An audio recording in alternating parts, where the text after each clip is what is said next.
নমস্কার, কেমন আছেন সবাই? পম্পি লাইফস্টাইল 100Kতে সবাইকে অনেক অনেক স্বাগত। ছোটদের ভালোবাসা ও বড়দের প্রণাম জানিয়ে শুরু করছি আবারও একটি নতুন ব্লগ।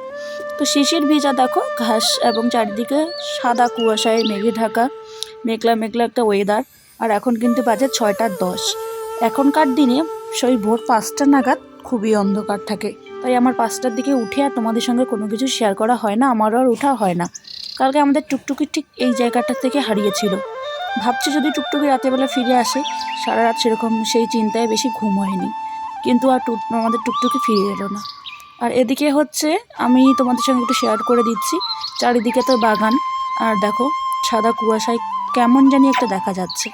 তবে তবুও মনটা ভালো নেই, কারণ টুকটুকির জন্য ভীষণই মনটা খারাপ হচ্ছে।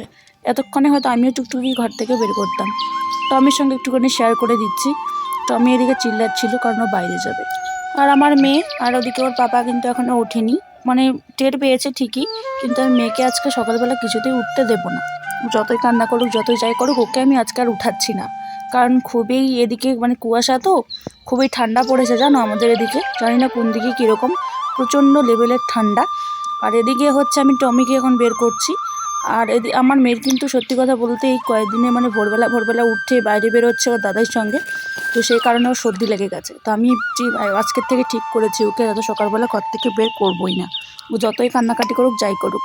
আর এদিকে দেখো আলু চাষ হয়েছে, মানে আমার শ্বশুরে করেছে আলু। তো দেখো কীরকম, এই বাড়ি থেকে ওই বাড়িটাই ঠিক রকমভাবে দেখা যাচ্ছে না। এই 6:20-25 এমন কুয়াশা লেগে পড়েছে। আমারও যদি আমারও ওই মানে সকাল সকাল ঠান্ডা লাগাটা ঠিক না, মানে যেহেতু মেয়ে আমার আছে, তো আমার হচ্ছে সমস্যা হইলে মেয়েরও হবে, এটা সকলে বলে। আর এটা সত্যি কথা, আমার ঠান্ডা লাগলে মেয়েরও সর্দি টর্দি লাগে, জ্বর আসে। তো কিন্তু উপায় নেই, তোমাদের দাদাভাই যেহেতু সকাল সকাল কাজে যাবে, আর এখন ভাইও কাজ করছে, ভাইও কাজে যাবে, সে কারণে হচ্ছে সকাল সকাল কাজে লেগে পড়েছি। যদিও খুব ঠান্ডা পড়েছে আর যদিও খুব কুয়াশা, কিন্তু সময়ের দিকে কি আর থমকে দাঁড়ায়, সময় কিন্তু ঠিকই চলছে। তো 6:30 প্রায় হয়েই গেছে। তো বাসনপত্রগুলো আমি পরিষ্কার করে নিলাম, পরিষ্কার করে নিয়ে জল নিয়ে এখন ঘরে যাব। তারপর দেখা যাক কী করা যায়। অনেক ভাবনা চিন্তার পর একদম চান টান করে চলে এলাম রান্না করতে। তো ভাবছিলাম আগে রান্নাটা একটুখানি বসিয়ে দিই, তারপরে না হয় পুজোটা দিই। তো কারণ হচ্ছে তাহলে এদিকে আমার ভাতটা হতে হতে এদিকে আমার পুজো দেওয়া কমপ্লিট হয়ে যাবে। তো সেই কারণেই আগে হচ্ছে আমি উনুনটা জ্বালাবো। তো যদিও কালকে গ্যাস ভরানো হয়েছে, তো গ্যাসে আমি রান্নাটা সেরকমভাবে করবো না। কারণ হচ্ছে যদি আমি উনুনের আজকে রান্নাটা করি, কারণ সকাল সকাল চান করেছি, তো উনুন পাড়ে বসলে একটুখানি নিজেও শরীরটা গরম হবে। তো যে অল্প একটু খড়ি রয়েছে, চা পাতা খড়িগুলো, আর প্রায় শেষে এগুলো খড়ি, তাই হচ্ছে ভাবছিলাম যে খড়ি কয়েকটা শেষ হোক। আর এদিকে দেখি কি বাবা চলে এসেছে, কারণ বাবা হচ্ছে বাগানে ঝুন্নি করতে যাবে, সেই কারণে বাবার জন্য একটুখানি চা করে দিলাম, যাতে বাবা হচ্ছে চা খেয়ে যায়। তো এদিকে চাটাও বাবার হয়ে গেছে, আর আমি এদিকে উনুনটা জ্বালিয়ে নিই, কারণ এদিকে ভাতটা বসিয়ে দিয়ে আমি পুজো দেবো।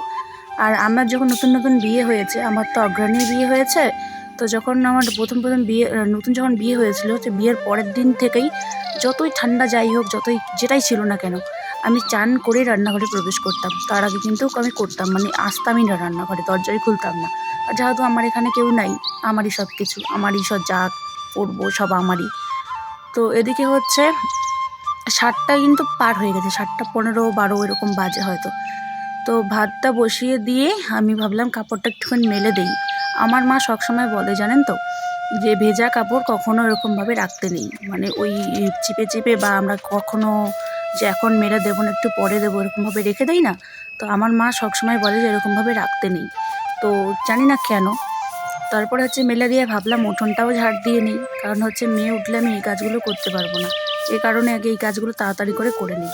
আর যতক্ষণ তোমাদের দাদাভাই বাড়িতে রয়েছে ততক্ষণ আমি কাজগুলো করতে পারবো, কারণ হচ্ছে ও মেয়েকে নিয়ে কিন্তু ঘরে রয়েছে। যদিও মেয়ে চিল্লাচ্ছে বেরোবে, কিন্তু ওকে এখন বের করানো যাবে না। আর উঠানটা আমার জানি না কবে ঠিক হবে, চারিদিকে শুধু ঘাস আর ঘাস, আর এত বড় একটা উঠান কবে ঠিক করতে পারবো না পারবো জানি না।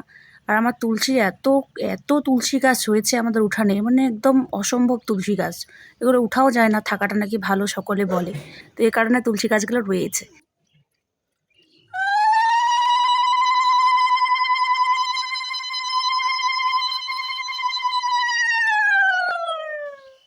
আর এদিকে টুকিটাকি ঠাকুরমারিটা দেখো ঘাসে ভর্তি হয়ে গেছে, ছোট ছোট ঘাসে, যদিও আমি উঠিয়েছিলাম এর আগে। তো চল তো আমার পুজো দেওয়াটাও কমপ্লিট হয়ে গেল। তোমরা হয়তো অনেকে আমার পুজো দেখেও নিন্দা ঘোষণা করবে, কিন্তু আমি যদিও অতটা কিছু জানি না, যতটা পারি করার চেষ্টা করি। আর এদিকে দেখো প্রত্যেকদিন তোমাদের সঙ্গে ফুলগুলোকে শেয়ার করি। আজকে আমার একটা ফুল ঝরে যাচ্ছিল, জানো, খুবই খারাপ লাগে দেখো। তো তারপরে হচ্ছে আমি বাবা তো চা খেয়ে চলে গেছে বাগানে। তারপরে হচ্ছে আমি চা করে নিলাম, তোমাদের দাদাভাইয়ের জন্য একটুখানি রাখলাম। আর ভাই যখন উঠে আসবে, ভাই একটু লেটে উঠে, ভাই যখন আসবে তখন ভাইকে গরম গরম চা করে দেবো। এদিকে মাছটাও পরিষ্কার করে নিয়েছি। আমাদের পুকুরেরই মাছ তুলেছিল কালকে, সেটা কালকে রান্না করা হয়নি। ওদিকে ভাতটা বসিয়ে দিয়ে এদিকে মাছটা ভাজা করছি। তো ভাতটাও প্রায় আর হয়েই গেছে। তো এদিকে আমি সিঁদুর টিঁদুর পরে নিয়েছি, কিন্তু ভাই কি বলবো আর, মানে সোয়েটার না পরে আর থাকা যাচ্ছে না, এতটাই ঠান্ডা লাগছে। তার কারণে আমি কিন্তু সোয়েটারটা আগেই পরে নিয়েছিলাম।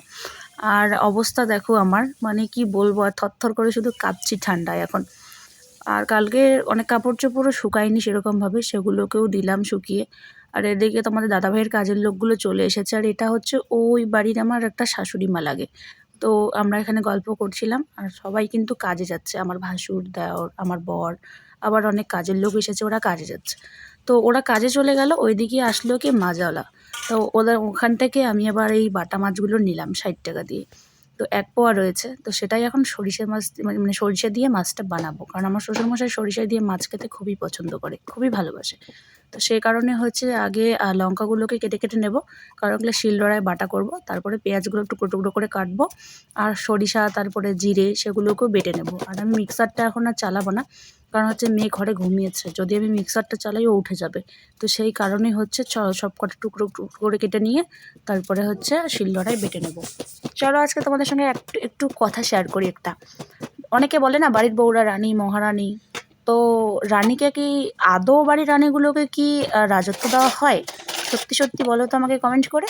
আর যারা বলে যে বাড়ির বউ নাকি লক্ষ্মী, হ্যাঁ লক্ষ্মী সেটা জানি, কিন্তু লক্ষ্মীকে কি আদৌ লক্ষ্মীর মতন সম্মান করা হয়? একটু কমেন্ট করে বলবে তো যারা আমার ভিডিওগুলো দেখছো। আর সত্যি কথা বলতে কি, আমার সংসারে মানে আমরা যেহেতু দুটো মানুষ, আর এখন আমাদের মেয়ে, তো সেরকম কোনো ব্যাপার না। আমার এখানে আমি সব কিছু। আর আমার বর তো সকালবেলা কাজে বেরোয়, রাত্রেবেলা বাড়ি আসে। ও তো রেগুলারই কাজ করে, হঠাৎ 2-1 দিন করে বাদ যায়। তো তার কথা বাদই দাও, সারাদিন আমি যা করব, যা নেব, যেটাই করি না কেন, ওর তাতে কোনো আপত্তি নেই। ও আমাকে কোনোদিনও বলবেও না যে তুমি সারাদিন বাড়িতে কী করেছো, বা সারাদিন এটা কী করে, মানে কোনো কিছু নিলে এরকম হয়। ওর কিন্তু টাকা সবসময় পকেটেই যখন থাকে তখন আমি নিয়ে কিন্তু টুকিটাকি খরচপাতি করেও না। যেমন আজকে মাছ নিলাম, ও কিন্তু কোনোদিন বলে না যে আমার এখানকার টাকাটা কী হয়েছে, বা সে জানে তো কোনো দরকারে আমি নিয়েছি। কোনোদিনও সেরকমভাবে আমাকে কোনো প্রশ্ন করে না। তো বেলা কিন্তু হচ্ছে প্রায় অনেকটাই বেজে গেছে, 12টার মতন। তো দুপুরে যেহেতু বাবা আর খাবে, আর তোমার দাদাভাইরাও খেতে আসবে, তো চলো এগুলো যখন কেটে কেটে রেখেছি, আর মেয়ে ঘুম থেকে উঠেছে, তোমাদের সঙ্গে আর শেয়ার করা হয়নি। তো তাই হচ্ছে এগুলো এখনকে বেটে নেব। তো আমি যে স্ট্যান্ডটা নিয়েছি, স্ট্যান্ডটা নিয়ে খুব ভালোই হয়েছে আমার। আর মানে এখানে ওখানে ফোনটা রাখতে হচ্ছে না, যেদিকে খুশি সেদিকে রেখে কাজগুলো করতে পারছি, তোমাদের সঙ্গে শেয়ার করতে পারছি। তো আজকে মনে হয় ভিডিওটা অনেকটা বড় হয়ে যাবে। তোমরা একটু কষ্ট করে দেখো, একটু স্কিপ করো না। আর মানে কিছু কিছু বিষয় যদি তোমাদের খারাপ লাগে বা ভালো লাগে, সেটা অবশ্যই কমেন্ট করে জানাবে। আর যদি ভালো লাগে লাইক তো করবেই। আর অনেকেই আছে যারা হচ্ছে মানে পুরো ভিডিওটা দেখছো না, একটু দেখে ভিডিওটাকে কেটে দিচ্ছ। সত্যি কথা বলতে আমি কিন্তু আমার মানে ইউটিউব থেকে যারা এরকম করছো, টের পাওয়া যায়। তোমরা হয়তো জানো যে ও টের পাবে না, একটা কমেন্ট, একটুখানি ভিডিওটা দেখলাম, তারপরে হচ্ছে একটা কমেন্ট করে দিলাম, ঝামেলা শেষ। এটা যারা ভাবছো তারা ভুল ভাবছো, বোঝা যায় ইউটিউবে।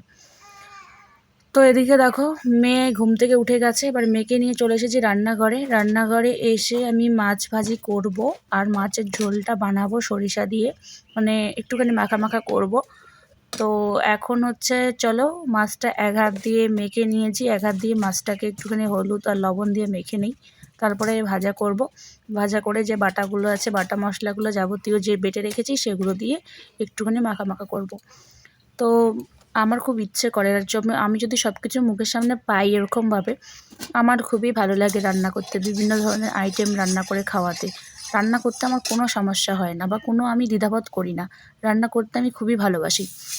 বিভিন্ন ধরনের নতুন নতুন রান্না অবশ্যই তোমরা দেখতে পাবে যদি আমি সময় পাই, কারণ এখন তো মেয়েকে নিয়ে সময় হচ্ছে না। আর মানুষকেও খাওয়াতেও আমার কোনো দ্বিধাবোধ হয় না। আমাকে যদি কেউ বলে যে একটা অনুষ্ঠানে রান্না করে খাওয়াতে, আমি অবশ্যই খাওয়াবো। তো যাই হোক, অনেক বকবক করে ফেললাম। একের পর এক মাছগুলো উল্টে পাল্টে এখন ভেজে নেব। নেওয়ার পর দেখা যাক আর কতটা কি রান্না করতে পারি। দুপুর তো প্রায় গড়িয়ে এলো। বাবা, ভাই, তোমাদের দাদাভাই তো খেতে আসবেই আর কিছুক্ষণ পর। এদিকে মেয়ে শুয়ে থাকছে না, শুধু কান্নাকাটি করছে। তো মেয়েকে কোলে নিয়ে রান্নাটা করছি, তোমরা তো জানো। আর আমি গ্যাসটা ভরিয়ে এনেছি, তো গ্যাসেই এখন রান্না করা হচ্ছে আমার। তো উনুনটা এখন আর জ্বালাচ্ছি না, কারণ হচ্ছে মেয়েকে নিয়ে রান্না করতে খুবই অসুবিধা হচ্ছে এই কারণে। তো চলো ফাইনাল একবার তোমাদেরকে দেখিয়ে দেই আজকে আমার বাড়িতে কি কি রান্না করা হলো।